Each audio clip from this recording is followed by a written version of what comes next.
بسم اللہ الرحمن الرحیم۔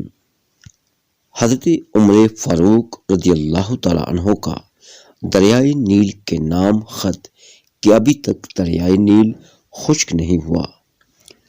ناظرین کرام، جب مصر فتح ہوا تو مسلمانوں نے ایک روز ایک عجیب ماجرا دیکھا کہ مصری ایک نہایت ہی حسین و جمیل لڑکی کو سجا سنوار کر دریائے نیل میں ڈالنے لگے ہیں۔ مسلمانوں نے انہیں ایسا کرنے سے روک دیا اور ان مصریوں کو ساتھ لے کر فاتح مصر حضرت عمر بن العاص رضی اللہ تعالیٰ عنہ کی خدمت میں پہنچ گئے اور سارا قصہ بیان کیا۔ اہل مصر نے حضرت عمر بن العاص رضی اللہ تعالیٰ عنہ سے کہا کہ ہمارے ملک میں کاشتکاری کا دارومدار دریائے نیل پر ہے۔ ہمارے ہاں یہ دستور ہے کہ ہر سال ایک حسین و جمیل کنواری لڑکی دریائے نیل میں ڈالی جاتی ہے۔ اگر ایسا نہ کیا جائے تو دریا خشک ہو جاتا ہے اور قحط پڑ جاتا ہے۔ تاہم حضرت عمر بن العاص رضی اللہ تعالیٰ عنہ نے اس کی اجازت دینے سے انکار کر دیا اور اہل مصر کو سختی سے اس غیر انسانی ظالمانہ رسم سے روک دیا۔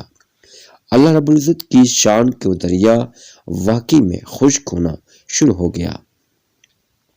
حضرت عمر بن العاص رضی اللہ تعالیٰ عنہ نے یہ سارا واقعہ حضرت فاروق اعظم کو لکھ بھیجا۔ جواب میں آپ رضی اللہ تعالیٰ عنہ نے تحریر فرمایا کہ دین اسلام ایسی وحشیانہ و جاہلانہ رسموں کی اجازت نہیں دیتا۔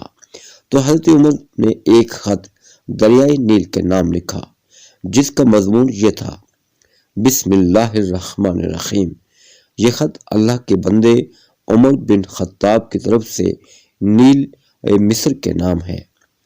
اگر تو اپنے اختیار سے جاری ہے تو بے شک جاری نہ ہو، لیکن اگر تو اللہ کے حکم و اختیار سے جاری ہوتا ہے تو پھر میں اللہ سے دعا کرتا ہوں کہ وہ تجھ کو جاری کر دے۔